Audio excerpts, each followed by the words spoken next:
Awesome. Well, good morning, everyone. Welcome to the College of Business's Career Day. My name is Scott Azadorian. I am a lecturer in the marketing department and know many of you from prior semesters or from this semester. Glad you're able to make this. We have some interesting guests today. I'm looking forward to the conversation about sports.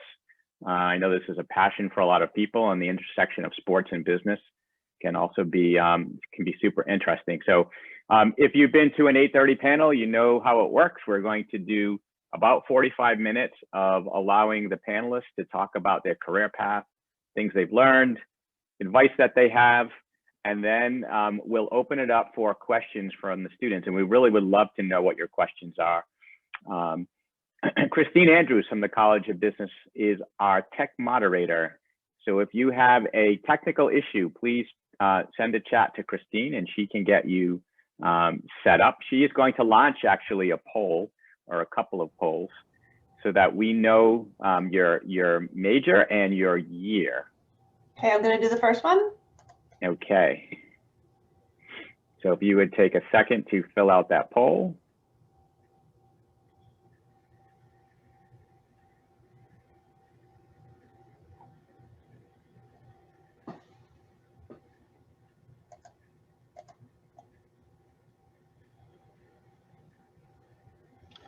You see the results, Scott? Yes, I do. Yeah, mostly juniors. Great. And then how about the next poll you have, Christine?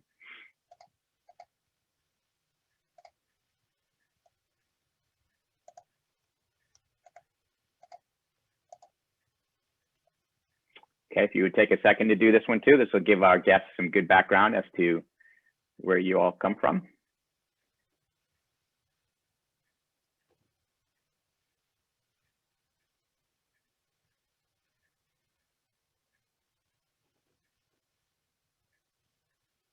Excellent, excellent. Okay, well, thank you for doing that. So what we're going to do is, as well as an opportunity for you to ask questions in the last 15 minutes live, you can also leave your questions in the chat as we go through this. So feel free to, anything that comes to your mind, to leave those questions in the chat itself. And so what I want to do, we have with us today panelists AJ Cuna, Mike Hamilton, and Wesley Morris. I thank you, the three of you, for volunteering your time this morning. It's just amazing that you do this and share some of your experiences with the students. And so we'll give you free reign here, each of you, for about 15 minutes to speak on anything you want, anything you think will help the students in terms of career paths, things you've learned. I will also chime in with questions to move the conversation along. And so I don't have any particular order for this, but I thought we would start with AJ since he's first on my list, and I see him on my screen here. AJ, perfect. Welcome, thank you, and yeah, tell us about yourself and your career. All right, thanks for having me. Excited to be here. So I guess starting at URI, I graduated in 2015, so not too long ago. I played hockey there, so I played on the team for 4 years. Grew up playing hockey my whole life. So right now I work at Bauer Hockey, and I've worked there since I graduated. And then I was also an intern during my time at URI. So really for me, kind of pursuing a career within hockey, once I found out I wasn't good enough to go to the NHL, at about like 13 was kind of the path that I wanted to take.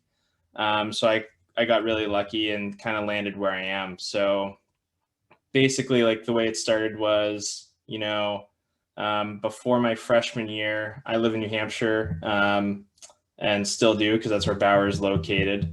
I got an internship, or talked to people about an internship at Bauer. And they basically invited me for winter break for a couple weeks.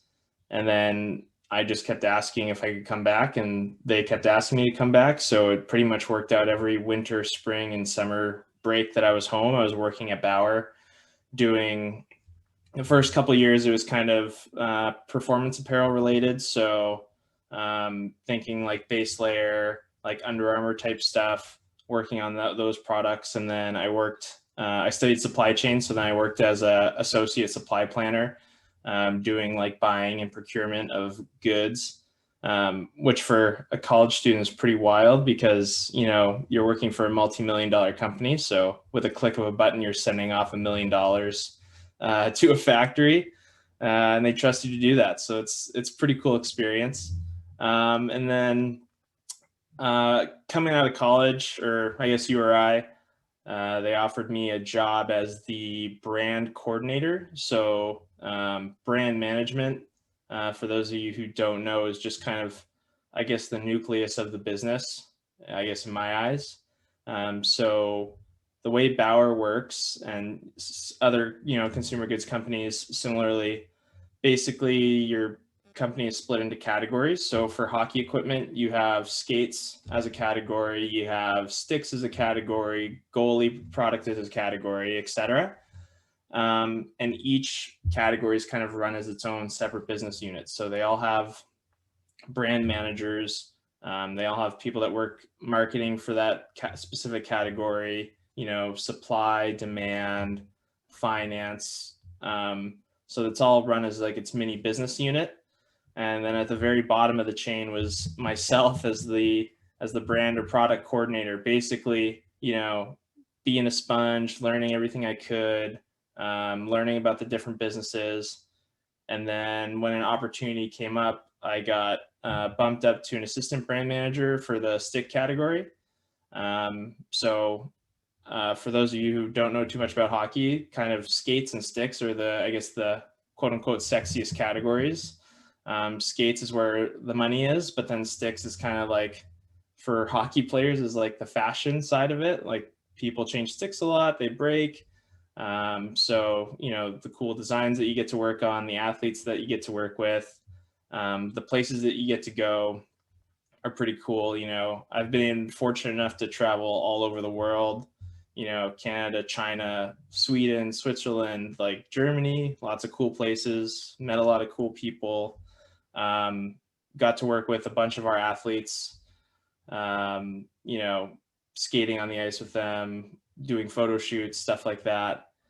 And then, you know, with Bauer being kind of a flat organization, I guess the way to stay within a flat organization in my eyes and to round out your skill set is just to find opportunities whenever they pop up. So not that I was necessarily ready and learned everything I could as an assistant brand manager, but I saw an opportunity in the sales department to work as a key account manager. So I jumped over to that. So right now I work as a key account manager. And basically for us is we split our business for sales into key accounts and specialty. So specialty is kind of like your mom and pop shops. And then key accounts are your big national accounts. So for hockey, you have places like Pure Hockey, Monkey Sports. And then the accounts that I work on are like Dick's Sporting Goods, Target, Toys R Us Canada, a place called Canadian Tire up in Canada, which is kind of like I guess a Walmart, if you will, but since Canadians love their hockey, there's a pretty big hockey assortment up there. And that's kind of what I do today. So, and I guess I would say in a key account manager role, it's not so much of sales as I think I would have traditionally thought going into, you know, I guess college, thinking like I'm going and I'm just pitching things to people. It's more of really like being a trusted business advisor. So I'm the expert on the Bauer side. I'll use Dick's Sporting Goods as an example. Their buyer who buys from me is an expert on his business. And we kind of meet in the middle and share thoughts, ideas, and strategies on how to grow both of our businesses in the same way. So it's a mutually beneficial relationship. And, you know, it's kind of right now during COVID times, it's obviously kind of exciting right now, you know, like it's a completely different world that we have to manage through than before, right? Because there's a lot of unknowns, but I think some of the unknowns make the business piece exciting. So, you know, like redoing forecasts, really digging into what we call POS or sell through, like what checks out at the store, understanding trends that are happening in the marketplace because of COVID. Like I'm sure people realized like, hey, bikes were selling out fast. Fitness equipment was selling out fast. For us, the equivalent to that was roller hockey skates. So inline skating kind of came back, and we, for the first time in I think probably 15 years in our company's history, we couldn't keep up with demand of roller hockey skates, and we're still, suffering the consequences of that. But figuring out ways to, I guess in a way, put a hurting on the competition where we might be in a better place to supply because, we have good relationships with our accounts. We communicate, take bets on certain things, supply wise. And then obviously we're not out of the woods yet. I don't know how many of you know, but there's a global container shortage. So any supply chain majors out there. So that's affecting things. We're having to pay 3 times, 4 times what it normally costs for a container. And sometimes we're still not even getting the containers. So managing through that, really managing expectations on the account side and being transparent. All those things for me are pretty exciting in this new role. But then also just like taking market share. So if there's anyone on the call that's super competitive, that's really the exciting part of things, where you're basically playing a game against your competition on who sells the most product and coming up with strategies to, I guess, take that piece of the pie where Bauer sells more to my accounts versus some other people. And how do we do that? What strategies can we put together? And really kind of owning that. So that's kind of, to me, what's super exciting about my role right now in the COVID world, is just a lot of new stuff coming up that we wouldn't have dealt with before. And I think, as I think about, students, and if you want to get into, I guess, a brand manager role or a key account manager role, or I guess in my experience, anything that I've dealt with, I'm going to be probably a little biased because I have a major in supply chain, but I personally think any experience in supply chain is super useful because you get to understand, from the factory all the way to the consumer, that entire supply chain runs the world. And even though I work in sales, before this Zoom call, I was actually on a demand call where we talked about, forecasting and, can we get the supply in time? What strategies are we doing to buy ahead for, to hedge our bets that a product could take off? So I think supply chain never really leaves what you do, in my experience. So I guess any freshmen or sophomores, if you're still on the fence on what you want to do, supply chain, I would highly recommend. But again, I'm biased because that's what I did. I think a couple other things that are really useful are developing interpersonal skills and just being humble enough to be wrong. Because, as a sales manager, my accounts are always right. And things like, hey, we can't get you skates in time because the container's delayed at Long Beach. Like if you Google container ships at Long Beach, you'll just see tens of hundreds of container ships in the ocean, anchored down, and there's nothing I can do about it, right? Like I can't make the ocean current go faster. I can't make people unload containers faster. But at the end of the day, it's still my fault, right? So just being humble enough to be able to be transparent, and just take, you take a couple in the teeth every now and then, but that's okay because that's just the nature of the beast.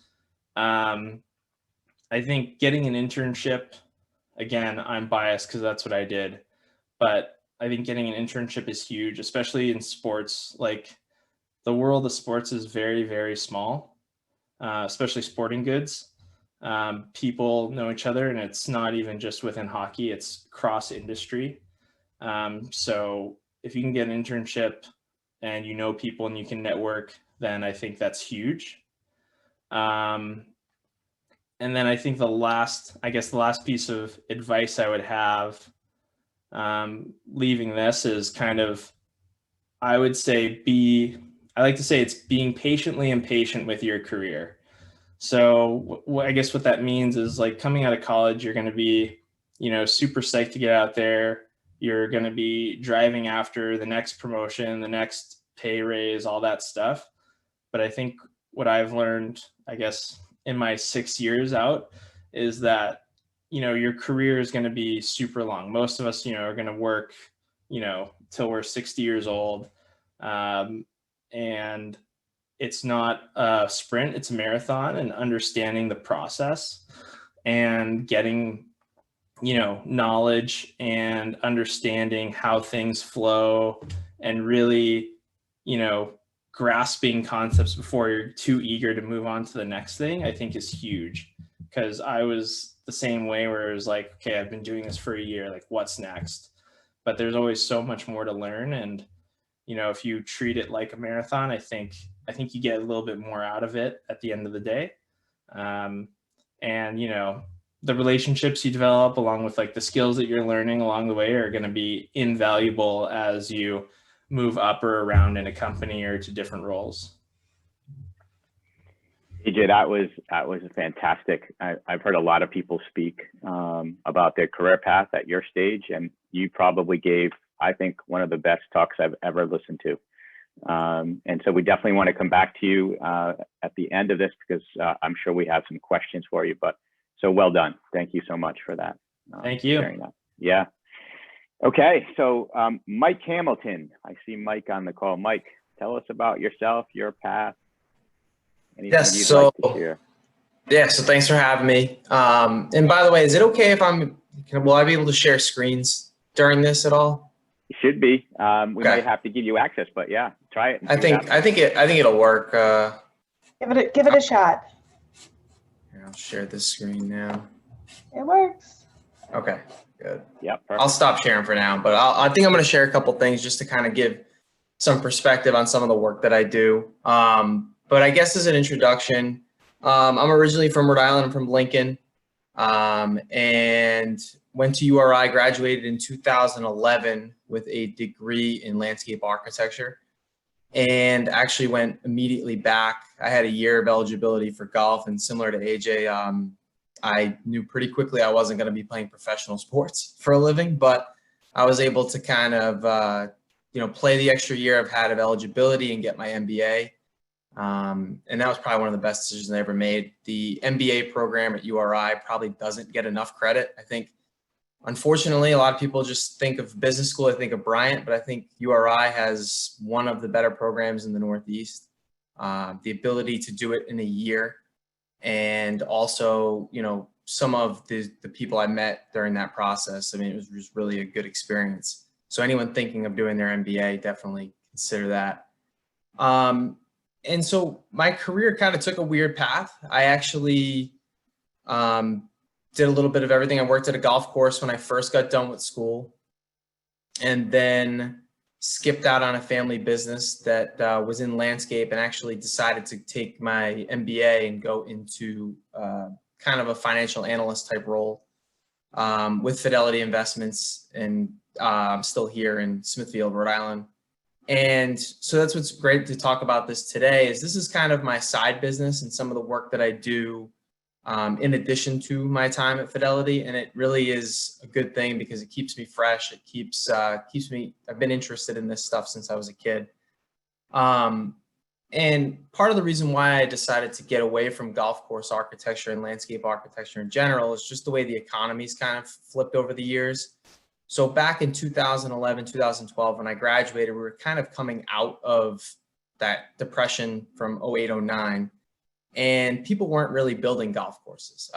Golf courses require money, they require land, something that really wasn't available at the time. And as we've kind of come out of that depression, obviously COVID's been interesting over the last year or so, but the ability now to kind of build golf courses and reshape golf courses has kind of come back to the the front of the line. And so, I'm going to show you some of the work that I've done, and then also, I guess, kind of just the innovation of some of the programs that allow us to do the work that we do, and how far they have come. When I graduated with landscape architecture in 2011, we were still drawing everything by hand. We had some computer programs that helped us kind of show things in 3D, but things have come a long way. And I think in the golf course architecture realm, it's really been important, because if someone's going to go ahead and build a golf course or remodel a golf course, they're going to spend hundreds of thousands, if not millions of dollars. And the ability to see things in 3D is really nice. So what I'll do is I'll show a video here that was kind of created using, actually, for anyone who plays video games out there, this is all done in PGA Tour 2K21, which has actually been a pretty popular game. It's sold, I think it's sold over 2 million copies worldwide at this point. And this just kind of shows some of the work that we're able to do in the program. This will just kind of showcase some of the golf courses. These are actually real golf courses in Rhode Island. And basically what we're able to do is use these, design layouts to basically also make design changes to the golf course. So if an architect comes in and says that they want to change the view of a hole, you can actually show these in 3D as shown in this video, kind of giving the ability for the client to, say, okay, we like this or we don't like this. It actually gives them the ability to go into the video game and play it, even though, as nerdish as that may sound, it's actually nice. The clients enjoy that. And so this is just kind of, some Rhode Island courses. For those of you who play golf, in this meeting, you may recognize even some of these places. And obviously the software and the power of this has come such a long way over the years. And what's really unique about this too is all of these courses, and basically how we're able to put these into a game like this, is done through this technology called LiDAR, which is basically light detection ranging. And I'm not sure if anyone else has been out there doing any of the study on autonomous cars, but autonomous cars are also using LiDAR as well to kind of map out geography and everything else. So as you can see, if you've played any of these courses, it's almost accurate down to the centimeter in terms of the actual topography of the land. And what's really great about that is you can go to a client with a lot of confidence that this is going to look exactly like it would in real life. And then obviously when those changes are made, you have a comparison point. So let me stop sharing there. So what's really unique about that is, let me show you. Let's see if I have the other thing open as well. Yeah, let me show. I'll actually share my screen one more time. So here's actually a renovation plan that we worked on for Kirkbrae, which is in Lincoln, where I'm from. So as you can see here, this just has an architect's drawing up here, okay? And this hole currently doesn't have all these features. So what we're able to do is we're able to take this 2D drawing, put it into 3D, and explain to the board at Kirkbrae or to the head pro there and say, hey, this is what we're gonna do. This is what it's gonna look like. And it really helps kind of buy in to what changes are gonna be done. So as you can see, just a simple presentation of the work itself, and then obviously how we can sell that to a client. So it's really important because in the past, we weren't able to do that. So that's really been my specialty. In addition to that, this LiDAR technology that allows you to kind of map things out down in terms of topography, it really helps with, I guess, like other types of projects where you're looking at the land and you're trying to figure out drainage and everything else.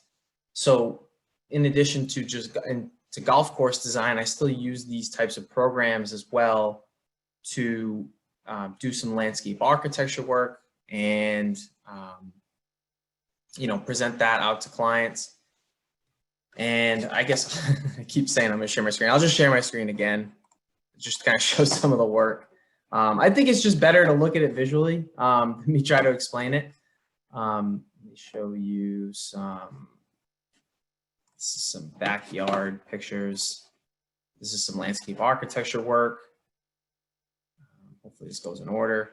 So just the ability here again to show topography, show trees, show all these different ways to a client, allow them to see what they're actually going to receive as a finished product. And so what's been really cool about, this whole process is I kind of started this on the side just because this was something that I enjoyed doing.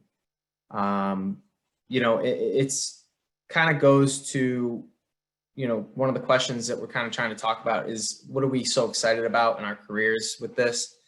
I think the ability now as things get better and better and better to show these products again to a client. I think, just like anything else, if you're going to show someone something that they want to, and you want to try to sell it, having a physical copy of something or your hands on something is obviously very, very important.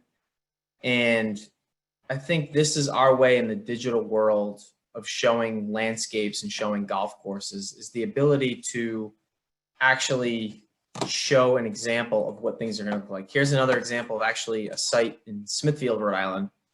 It's an entrance to a new community, and they want to design a new entrance into that community. We can show it to them in 3D. And I think as this technology gets better and better, it becomes easier for these people to make decisions in terms of how they want to get something done. And in this example, say they look at this and they go, okay, we want this rock wall to be higher. We want it to be shorter. It's a much easier to once you see it, to actually go ahead and make the changes rather than in person, on the fly, start changing those types of things. And I would say, I'll show some other pictures too of some golf course work. We'll kind of switch back to that. What kind of got me, I guess, kind of noticed was some of the freelance work that I've done for either architects or in the past, which I did in college, or, just some freelance work I do for fun that's playable on the video game. And just here's kind of some stuff from my portfolio, I guess you could say. And I think what's really cool about this too is this wasn't something that when I first started doing, that I thought would take off, and it kind of has. And I guess that's another thing, that if you're interested in something, just keep working at it, even if it's not something that's popular now. Like I said, when I graduated in 2011, there were very few architects out there that were practicing. And in 2020, when the pandemic hit, the economy was really good, and businesses or golf courses in general wanted to spend money because that's where they could actually do it. They could do projects outdoors. They could actually go ahead and build different things in golf courses. It was a perfect timing for me to have all of this work done, with the ability to show architects that, hey, I'm here to help. So I think in terms of, if you really enjoy something, just keep doing it. I've been doing this on the side now for 10 years, and then it took off about a year ago that I was able to kind of do all of this work. So I think that if you just keep pursuing what you're doing, keep learning about it and adapt to what's out there, then your opportunity may come when you're not even noticing it. What really helped kind of push me over the top with this was, just a couple people noticed it on social media, and it got me connected to the right people. And then all of a sudden I was doing a lot of extra work. And I guess probably the last thing I would say is, I guess the last question, what do you wish you knew? I wish I had used, I guess, the connections and really networked more. I think as I've gotten older and more comfortable with people and met more people, I've become more confident talking to people and kind of having confidence in what I can bring to the table. I think when you first graduate, I think there's a lot of hesitancy to say, just give me a chance, I'll figure it out. And I think now when you have, as you know, what you really should do is build on what you've already accomplished and kind of sell yourself to those people, because I think there's a lot of value in that. And, you know, I wish I had done that more from the beginning. And I think now it's starting to pay off, as I've been out of school now for, this kind of feels weird saying, almost 10 years. So, you know, hopefully you guys found this interesting. I know it's a very niche topic. And I think I tried to stick to sports as much as I can, but I think there's a little bit more to what I do than just the sport aspect of these, you know, understanding these programs. But, you know, hopefully you guys will have questions at the end, but I guess if not, I'll pass it back to you guys. Yeah, that was an amazing presentation. I love the graphics and the visuals. And I think there, for the students, I think there's a lot of wisdom in what Michael was saying about pursuing your passion. And then at some point you got to get a little crazy and just ask people to hire you and take a chance on you. If you're so inwardly focused and so self-conscious, it'll be hard to do. So Michael, good. We're definitely coming back to you too with some questions. I want to know why you're not doing this full time. That's my question for you. All right. Last on the list, but not least, is Wesley. Wesley, tell us about your journey. Hi, everyone. My name is Wes Morris. Thank you for joining, and thank you for having me. I graduated in 2007, so I'm the old man out of the bunch, I suppose. I also had a bit of a sports background prior to working in sports, but certainly no aspirations of being professional in any capacity. I was on the men's club team for about a year, and I was certainly the worst person on the team. But I do miss it greatly and had a great time at URI. I heard Charlie O's closed a few years ago, so I was heartbroken, since we were living down the street from there and used to just run back and forth, you know, for the last 2 years of my senior year at college.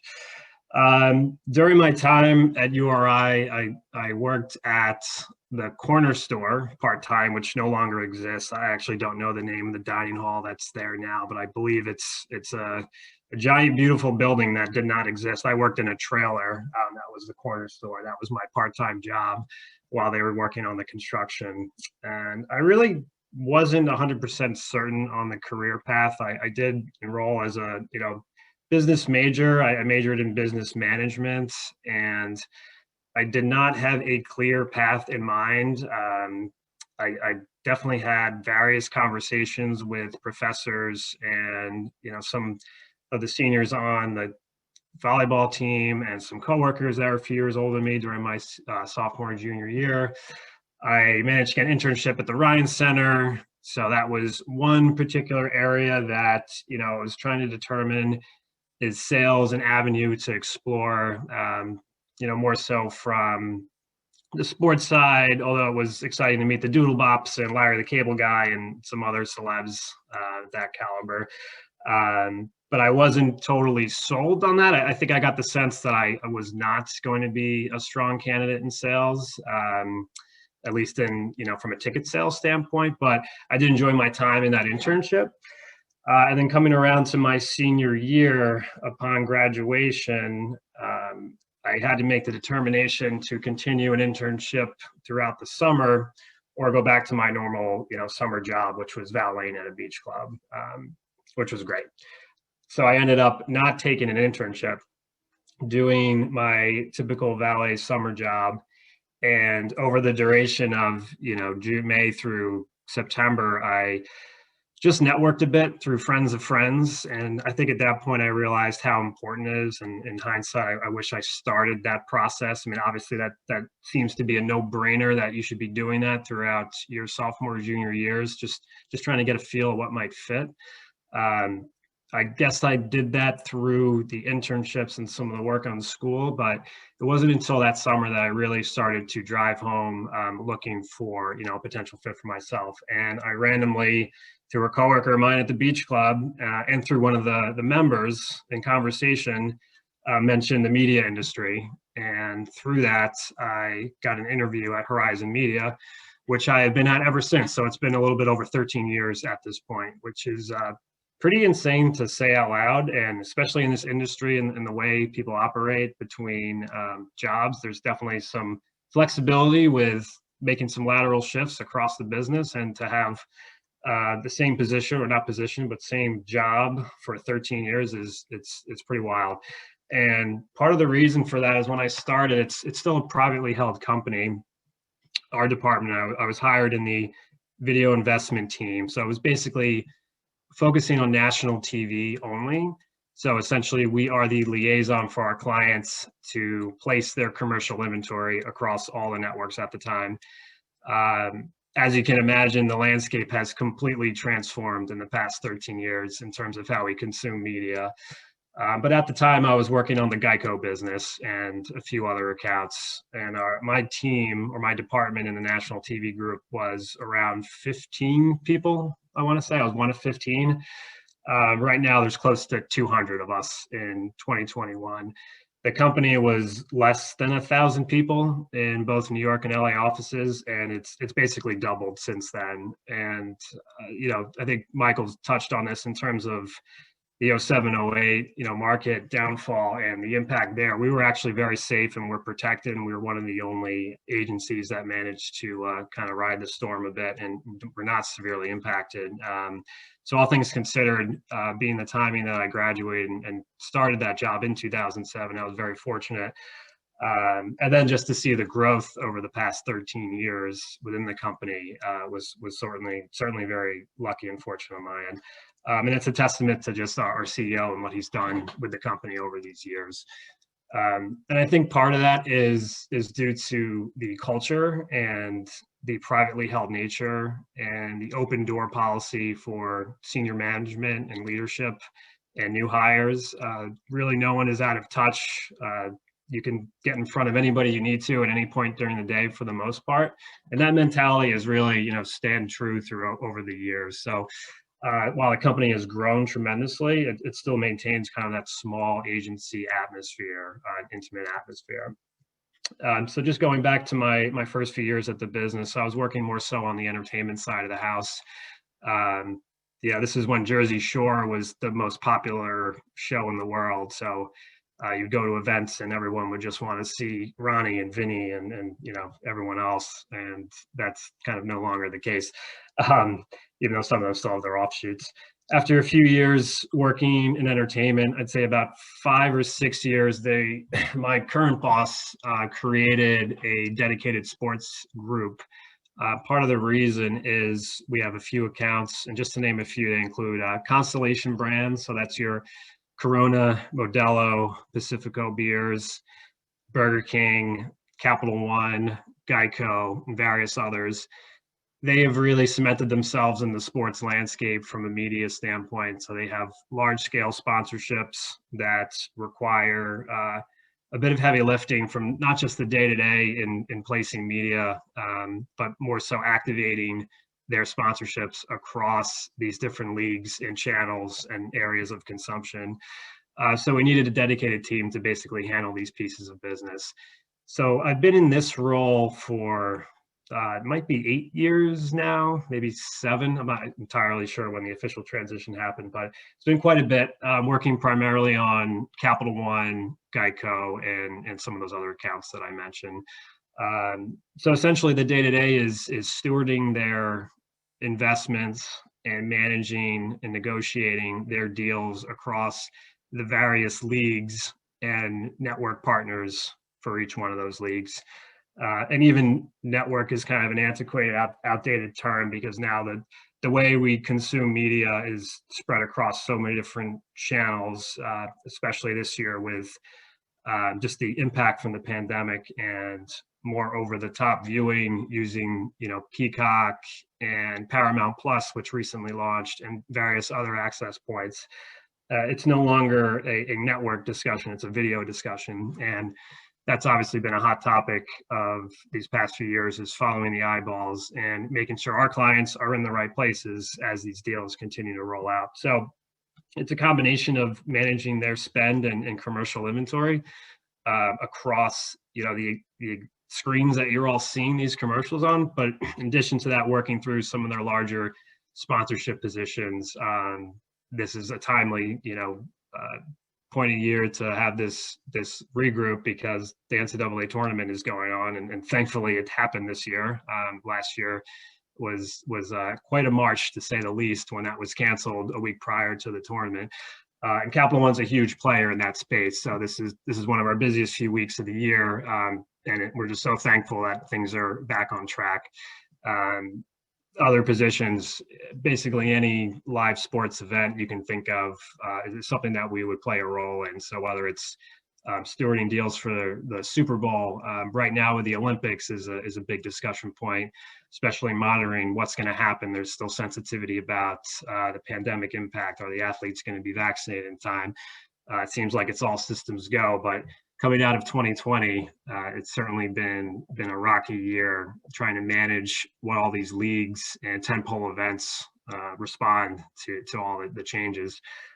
Fortunately, it seems like we're obviously in a much better place than this time last year, but it's definitely been an added wrinkle to our day-to-day managing our clients and discussing with the leagues as well.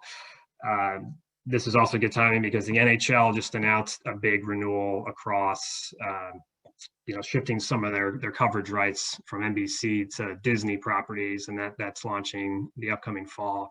The NFL just announced a huge deal last week with extending their coverage rights across the current incumbent networks, in addition to Amazon, through 2031, with billions of dollars increases over what their original deals were.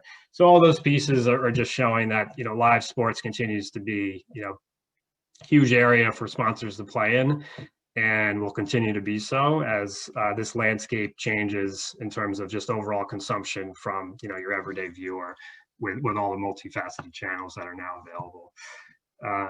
And again, I really didn't know that this world existed when I was in school. It was just through conversations. And, I think one of my main takeaways is to certainly not be shy and reach out, whether it's via LinkedIn or other social channels, if you see something that's of interest, and just engage and reach out and have a conversation, because it could be an industry or a position that you just had no clue even existed, and it might fit your skill set or interest level. So that's something I definitely wish I did a bit earlier on.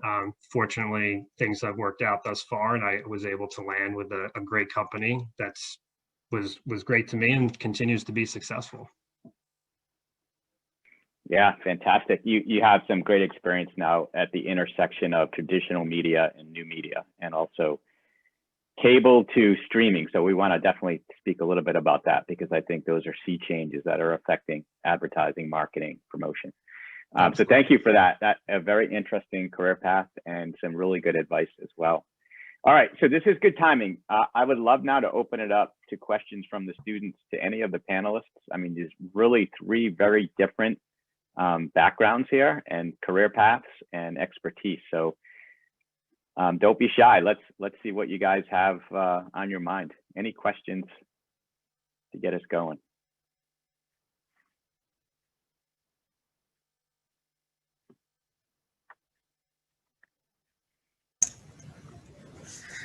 Yeah, I've got a question, and it's for Mike Hamilton. I think I played a couple of rounds of golf with you back in the day, man.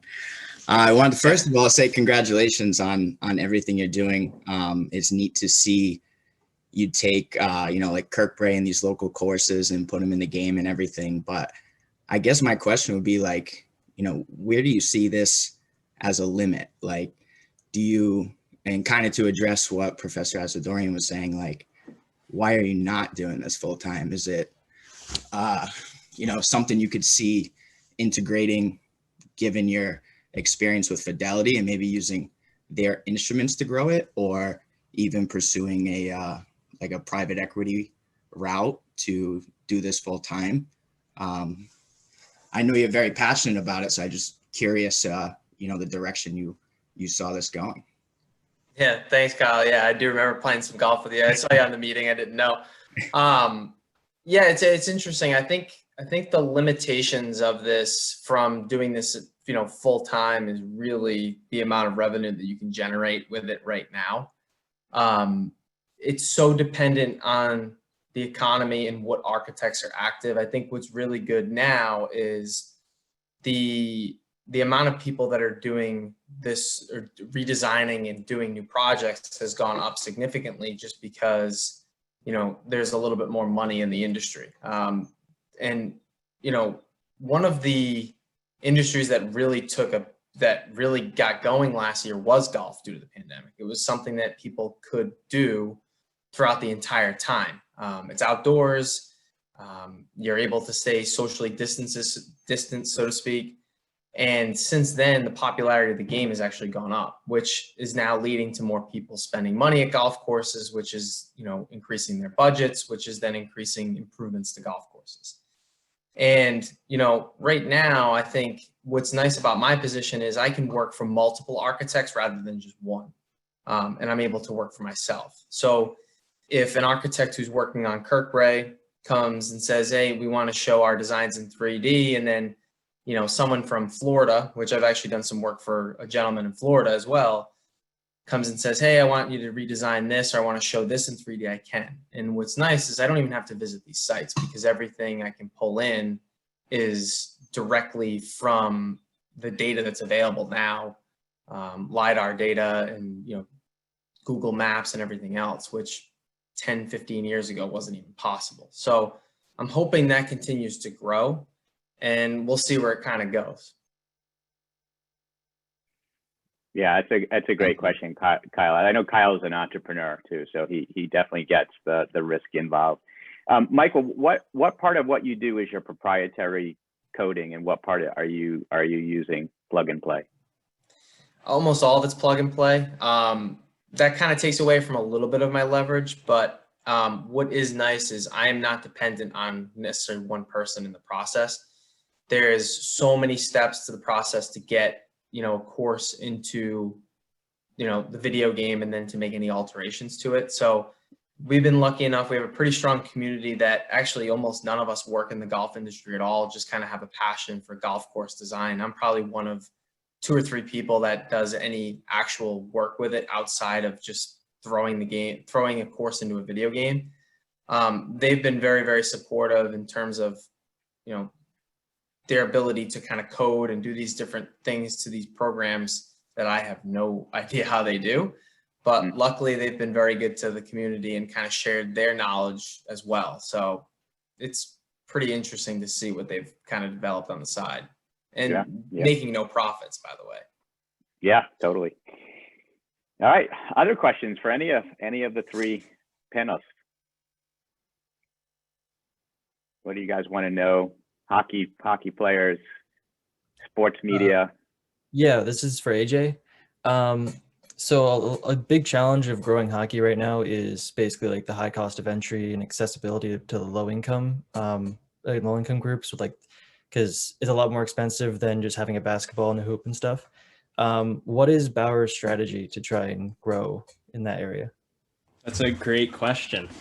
So I think right now, like, I think one is understanding that there are lower cost options for equipment, right? Like, not everyone has to have $1,000 pair of skates. We make skates that are, you know, $70, that if you're starting out playing hockey, like maybe that's, you know, the route to take for you. But then also we have an initiative that we've partnered with the NHL on called, it's either First Shift or Grow the Game. I'm sorry, I don't know. I think it's interchangeable, but basically what we do is we'll outfit players, new to hockey players and families, with a full set of equipment. And then I think it's like 6 or 7 on ice sessions for basically less than the cost of the equipment itself.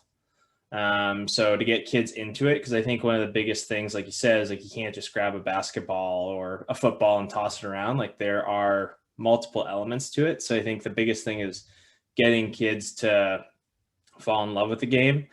And then, you know, we've also worked with our kind of charity arm called Bauer Gives Back on working on donating equipment to underprivileged kids and stuff like that. So it's definitely a work in progress, and it's something that we absolutely need to solve for in the hockey industry, because it is definitely more geared towards like middle to upper class income families. But, you know, hockey should be kind of a game for everyone. Yeah, Nick, that's a great question. Just to go along with Nick's question, because you're a multinational company, is Nick's question true in Europe and in Canada? Does this phenomenon happen across all of the markets, or is that just a U.S. issue? I think it's probably most prevalent in the U.S. and Canada, because I think Canada, you have a lot of first generation Canadian families, so very new immigrant families that are coming from somewhere, and you don't see it as much in like the Germanys or Sweden, Finland. You don't see it as much because those countries, hockey is still like your number one or number two most relevant sport, usually behind soccer or football if you're from there. Yeah, awesome. More questions for the panelists. What's on your mind, students?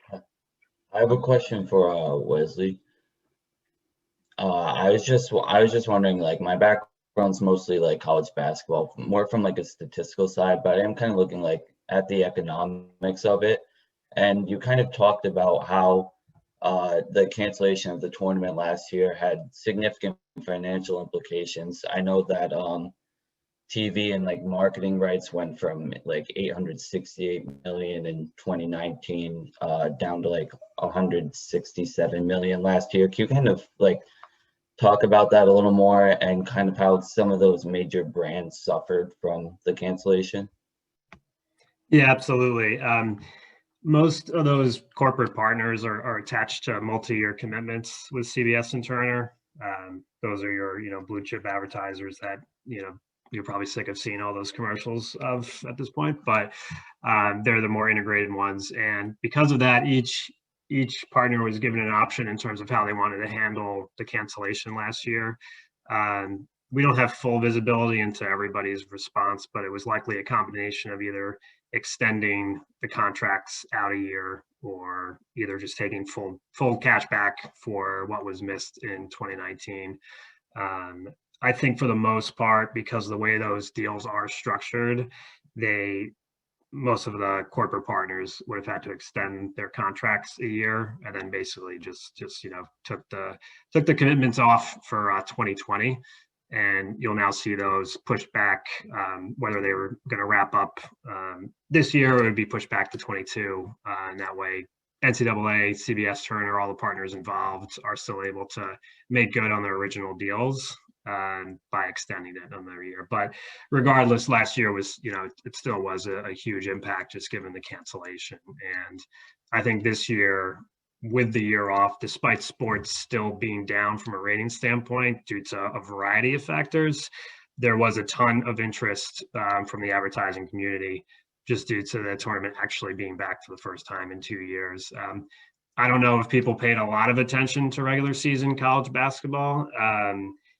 Frankly, I'm an Oregon fan, and they're playing on Sunday in the Sweet 16. I think I watched one game this regular season, but with the tournament, it kind of speaks to itself because it's such a premier event and it causes for people to get behind the brackets and everything else. So that demand did return this year, and I think they saw sellouts. Basically, advertisers weren't able to come in and buy commercial inventory probably like 2 months before the tournament started. So we did see that come back in 2021. Wesley, do you see a trend to more professional sports leagues going away from network television and requiring more contractual from the consumer end, contractual ways to watch? Yeah, I think there's certain properties that lend themselves to that sort of access than others, whether it's the length of the season or the niche nature of some of them. So MLB, NHL, something where you're playing north of 50 games a season, those can lend themselves to being more, behind a separate paywall. ESPN Plus is a good example of that, which started a few years ago, where you can now watch, pretty much games all day that wouldn't be showcased because it's not premier matchups that the networks would take in years past. MLB's had that for a while with their .TV offering, where you could watch almost any regional game there. With the new NHL deal on ESPN starting in the fall, they basically took all the regional networks coverage. So they'll be offering that through ESPN Plus. So I think there's certain games, and soccer is another good example, just given the length of the season. Peacock for Premier League, which is NBC's platform, that's a perfect home for that because you have so many games throughout a very lengthy season.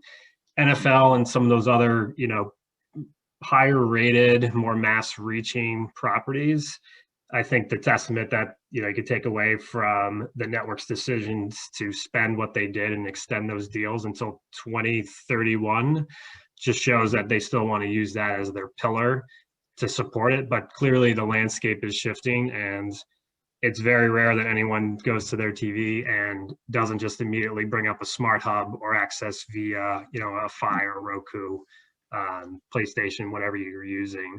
And so they obviously need to follow the eyeballs. So it'll be interesting to see how it transitions, over the next 10 years. Yeah, super interesting. Thank you. Other questions for any of the panelists from any perspective? What would you guys like to know? I have a question actually for any panelist. Doesn't matter like who answers it, but as a junior, like this summer, I'm going into my first real internship. And I'm kind of just curious of things that can set an intern apart and give you a little bit of an edge and stand out to the rest of the company.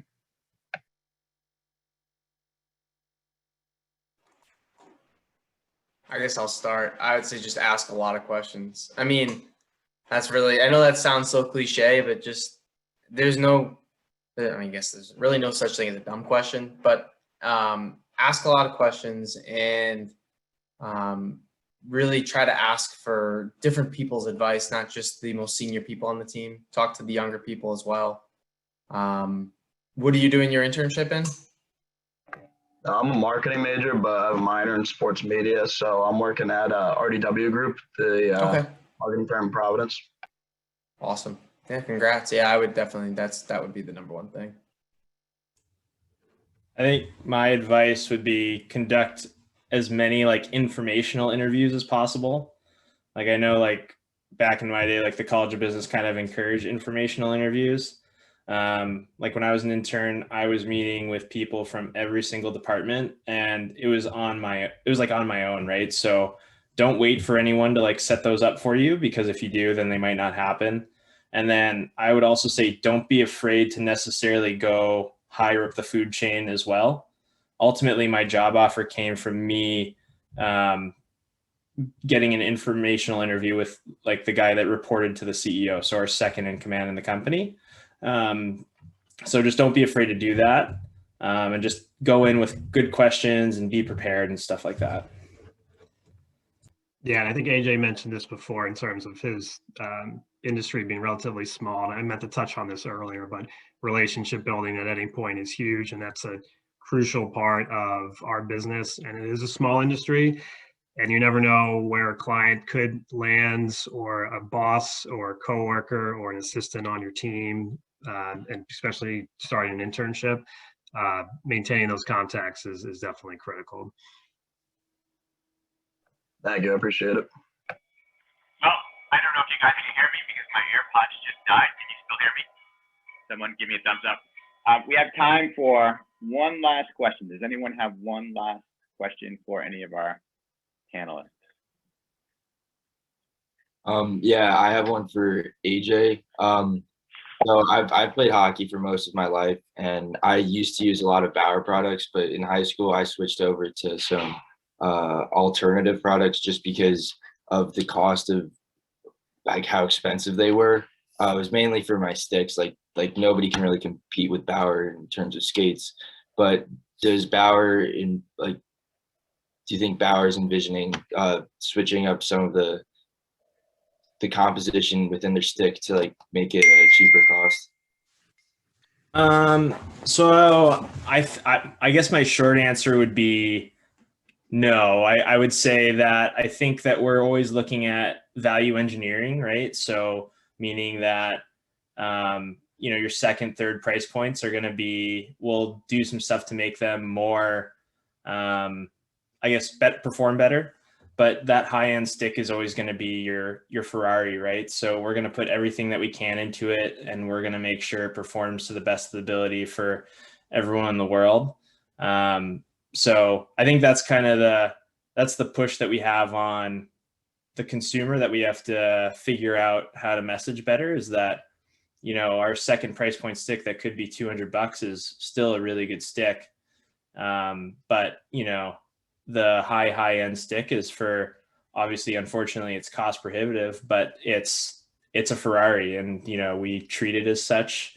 And so, you know, to make it, to do all the R&D that goes into it, you know, we're basically starting to build sticks 5 years out. So the team right now is working on sticks that won't come out till 2026. So when you think about the amount of time and effort that goes into making a stick, all the testing, all that stuff, that's what you're getting at the end of the day. But obviously, being a former hockey player myself and being on the consumer side, I understand that the cost sometimes sucks, especially when you take your brand new stick out and it breaks on your first slap shot when you're just shooting around in practice. But yeah, unfortunately, that's the nature of the beast. Well, you guys, thank you so much. If the panelists could just hang out for our second after everyone drops off, I'd just like to chat with you for a second. Students, thank you so much for your joining and for your great questions. And Christine Andrews put in the chat. If you want to connect with any of these three, LinkedIn is your avenue to do so. So we highly encourage you to do that. Have an awesome day and see you guys soon.